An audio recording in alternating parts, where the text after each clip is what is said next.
Le FC Bayern et le Bayer Leverkusen se livrent un triple duel sur le marché des transferts, et le Borussia Dortmund veut s'offrir Alvarez à sa deuxième tentative. Tout cela et bien plus encore dans nos Icon News du jour. Kevin De Bruyne va quitter Manchester City après 10 ans. Le Belge fait ses adieux de façon émouvante sur les réseaux sociaux. Je cite « Ce club, ces personnes, vous m'avez tout donné. Je n'avais pas d'autre choix que de tout vous rendre. Et comment dire, nous avons tout gagné. Cet endroit restera pour toujours ma maison. » La prochaine destination du joueur de 33 ans n'est pas encore claire. River Plate, Galatasaray, Fenerbahçe ou des clubs de MLS manifestent leur intérêt. La piste la plus chaude mène actuellement en Arabie Saoudite, au Neom SC. Ce club extrêmement riche de deuxième division est actuellement en tête du classement, en bonne voie pour la promotion en Saudi Pro League. Selon les informations de Football Transfert, le club mène actuellement des discussions très concrètes avec l'entourage du joueur. Le premier échange a été positif et d'autres cycles de négociations sont prévus. Dans le désert, De Bruyne pourrait encore empocher un gros salaire sur ses vieux.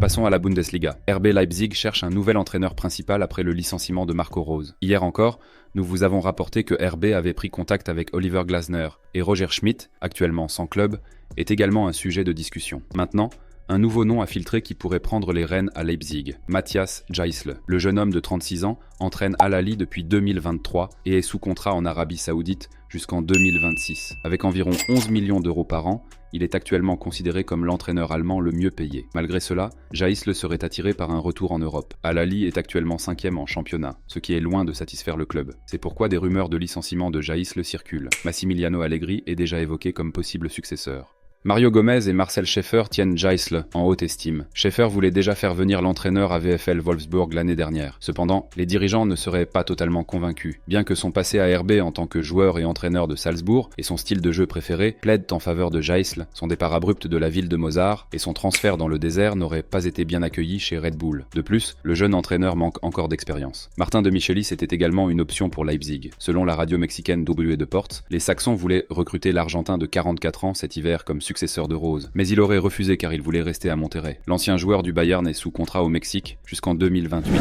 Une équipe qui, comme Leipzig, a encore des chances d'obtenir une place en Ligue des Champions est le SC Fribourg. Même si la bataille pour les places européennes est loin d'être décidée, le 7e du classement se prépare pour l'Europe. Si la qualification est obtenue et qu'un budget plus important est disponible, un nouvel ailier devrait arriver à Fribourg. Selon Football Transfer, les chances sont bonnes que Kyria Kyrie joue dans le Breisgau l'été prochain. Seuls quelques détails doivent encore être clarifiés entre Fribourg, Kyrie et l'Estac Troyes. Le montant du transfert pourrait atteindre 15 millions d'euros, ce qui ferait immédiatement d'Kyrie le transfert record de Fribourg. Jusqu'à présent, ce statut appartient à Baptiste Santamaria, recruté en 2020 pour 10 millions d'euros. Kyrie réalise une excellente saison en Ligue 2. L'international U20 du Burkina Faso a également attiré l'attention de Brentford et Leicester City grâce à ses bonnes performances. Son profil est similaire à celui de Ritsu Dohan. Kyrie pourrait donc être prévu comme remplaçant du japonais qui souhaite partir. Comme Dohan, Kyrie est gaucher et joue principalement sur l'aile droite, en tant qu'ailier inversé. En cas de vente de Dohan, Fribourg s'attend à des recettes de plus de 20 millions d'euros, ce qui rendrait l'opération Kyrie facilement réalisable.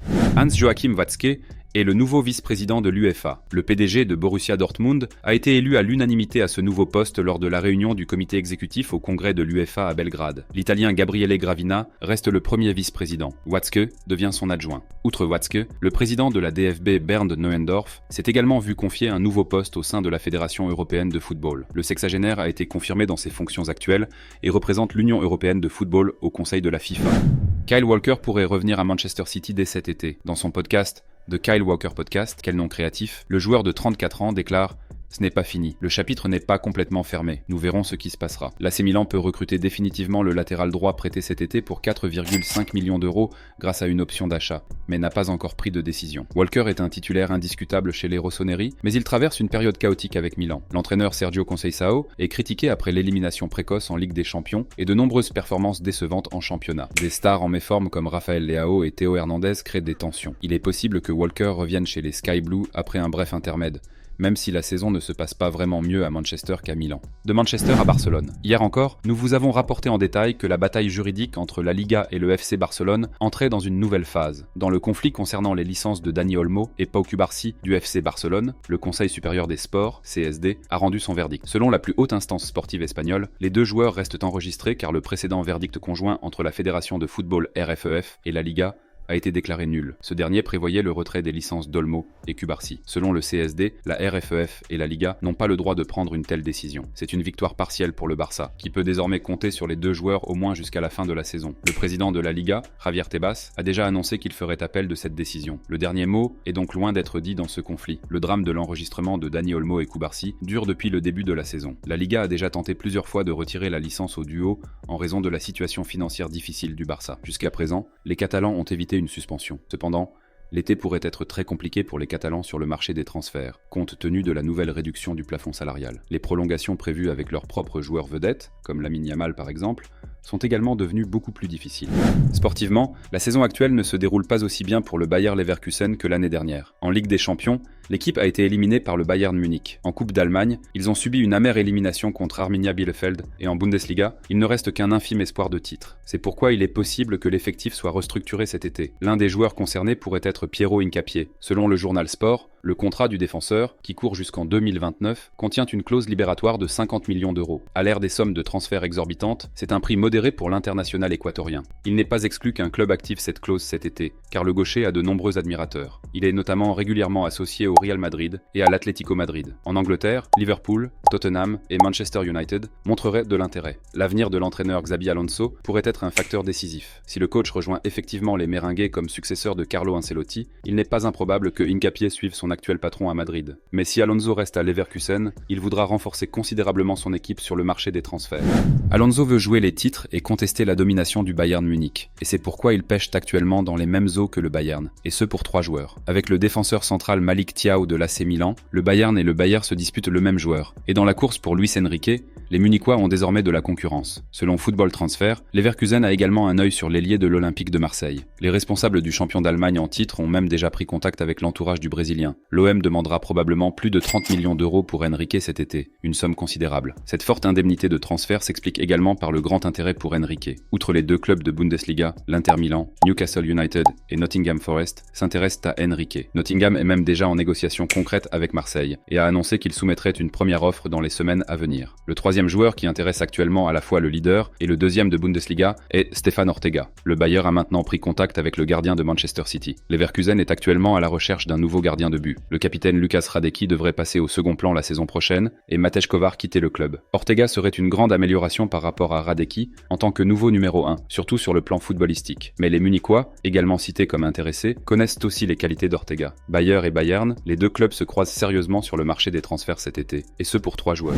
La crise de résultats actuels à l'Olympique de Marseille crée d'énormes tensions au sein du club. Selon l'équipe, une mutinerie des joueurs à l'entraînement s'est produite lundi. Selon le journal sportif, les crises répétées de l'entraîneur Roberto De Zerbi en sont la cause. L'Italien s'est emporté contre son équipe. Après la défaite 1-0 contre le Stade de Reims, l'Italien a forcé les joueurs à dormir au centre d'entraînement samedi soir et a ensuite simplement supprimé les jours de repos prévus dimanche et lundi. Auparavant, l'entraîneur avait déjà lancé une attaque frontale contre ses joueurs. « Vous m'avez humilié. Vous avez humilié notre club devant notre public. Vous n'avez pas de couilles », aurait dit De Zerbi dans le vestiaire. Après le match contre Reims, il a réprimandé certains joueurs devant toute l'équipe, dont le latéral Murillo. « Personne ne te voulait dans ce club l'été dernier. J'étais le seul à croire en toi, et tu me remercies en défendant comme ça. Vous voulez que j'échoue? Alors nous échouerons tous ensemble. » Murillo était particulièrement énervé. Lundi, l'entraîneur a informé ses joueurs qu'il ne voulait pas diriger l'entraînement car il considérait leur attitude indigne. L'équipe a alors refusé de s'entraîner et n'a cédé qu'après 1 heure de discussion avec le directeur sportif de l'OM, Mehdi Benatia. L'équipe s'est finalement entraînée sans De Zerbi, qui est actuellement pressenti pour devenir le nouvel entraîneur de l'AC Milan. Waouh, ça brûle vraiment à Marseille.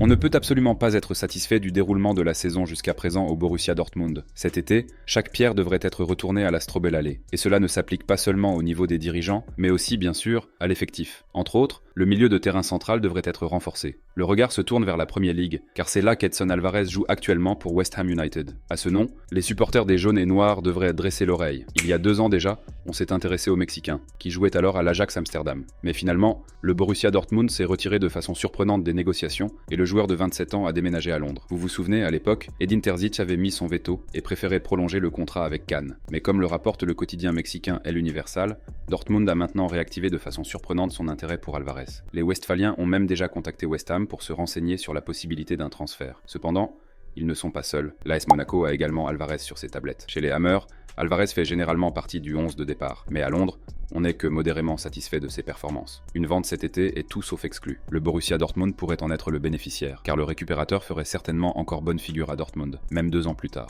Comme toujours à la fin de la vidéo, nous arrivons maintenant à la question du jour. Un transfert tardif d'Alvarez serait-il toujours judicieux pour le Borussia Dortmund? Pensez-vous que le Mexicain pourrait aider le Borussia Dortmund et peut-être enfin résoudre la question de mentalité avec quelques années de retard? Dites-moi ce que vous en pensez dans les commentaires et discutez entre vous. Prenez soin de vous et restez en forme.